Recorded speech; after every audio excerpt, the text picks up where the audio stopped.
Today we're going to talk about the avoidant attachment style. Do you avoid relationships or feel uncomfortable relying on anyone but yourself? If so, you might have an avoidant attachment style. An avoidant attachment is developed when caregivers don't show emotional connection or attunement. So what does that mean? It can look like having a parent who's there to take care of your basic needs, but they're not able to give you emotional support or connection when you need it. A lot of people describe this as having a parent who feels like a familiar stranger. Sometimes avoidant attachment can develop from having a helicopter parent, or a parent who's emotionally smothering and highly anxious. We develop avoidant attachment because we must suppress our own needs and our own struggles to be easy, or to keep the connection with our caregivers. If we know that our parents are going to ignore us, or get super anxious about our needs, we pretend that we don't have any needs at all. It's the safest thing for us to do.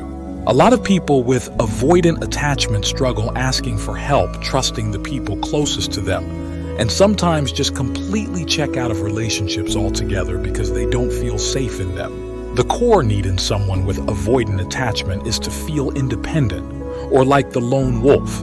They don't like any feeling of being smothered, trapped, or not in control of a situation, because closeness feels uncomfortable. They do all they can to avoid emotional intimacy in relationships. Here are some signs of avoidant attachment. Emotional repression.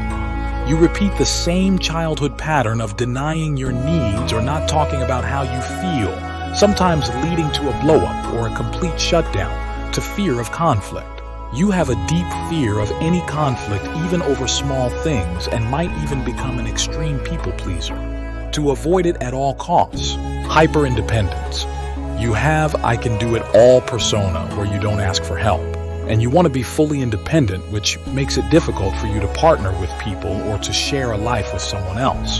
You have a fear of commitment or going back and forth between sometimes feeling committed and other times really checked out. Here are some core triggers in relationships for people with avoidant attachment.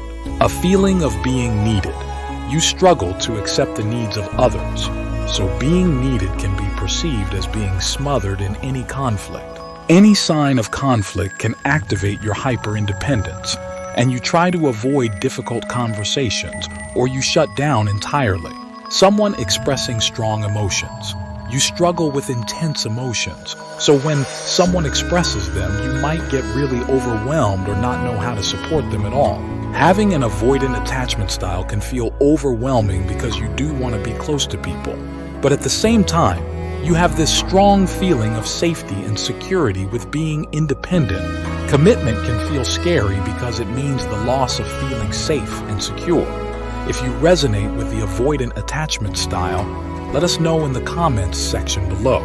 If you enjoyed our video, please show us your support by liking and subscribing to our Deep About Life channel and click the bell icon to turn on notifications so that you can learn more about attachment styles and how to develop a secure attachment through knowledge.